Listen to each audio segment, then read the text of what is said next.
नमस्कार, आवाज इंडिया में आप सभी का स्वागत है। मैं हूं सीमा।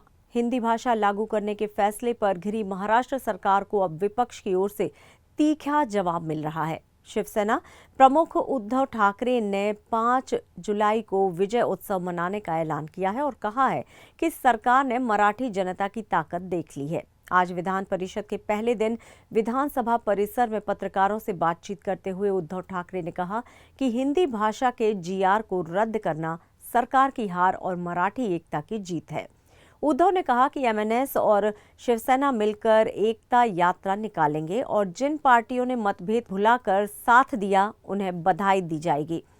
उन्होंने चुटकी लेते हुए कहा कि अगर जीआर रद्द नहीं होता तो बीजेपी और अजित पवार गुट के मराठी प्रेमी भी इस मार्च में शामिल हो जाते। उद्धव ठाकरे ने आगे कहा कि अब हमें किसी संकट का इंतजार नहीं करना है, बल्कि एकता को बनाए रखना है।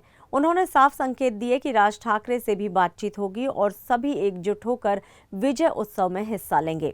आइए सुनते हैं क्या कुछ कह रहे हैं शिवसेना प्रमुख उद्धव ठाकरे। सरकारला शहाणपण सुचलंय की नाही हे येत्या काही दिवसात कळेल,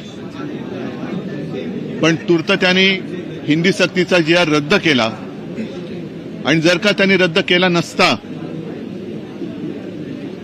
तर मराठी माणसाची एकजूट ही आता झालेली आहेच, पण त्यांनी रद्द केला नसता तर 5 तारखेच्या मोर्चात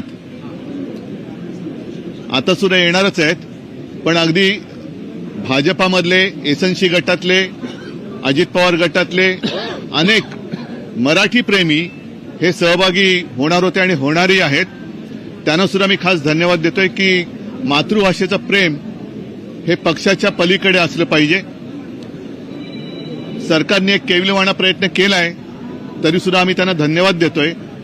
आता नवीन एक समिती नेमले, त्या समितीमध्ये नरेंद्र जाधव यांच्या पांडित्याचा किंवा बुद्धिमत्तेचा पूर्ण आदर राखून मी त्यांना सांगतोय की म्हणजे सरकारला सांगतोय की तुम्ही अशी थट्टा करू नका, कारण हा शिक्षणाचा विषय आहे आणि शिक्षण विषयामध्ये तुम्ही अर्थतज्ञांची समिती नेमलेली आहे। तुम्हाला म्हणून माझ्या बोलण्यातला अर्थ तुम्हाला कळला असेल की 5 तारखेला विजयोत्सव हा साजरा करणारच आम्ही सगळ्यांशी बोलतो आहोत।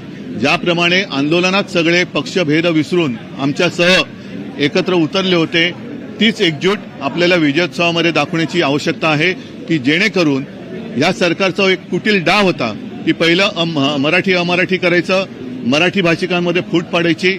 आता मराठी भाषिकांमध्ये फूट पडत नाही, मराठी अमराठीवाद होत नाही हे बघितल्यानंतर मराठी माणूस एक येऊ नये म्हणून आता हा जीआर त्यांना रद्द करावा लागलेला आहे।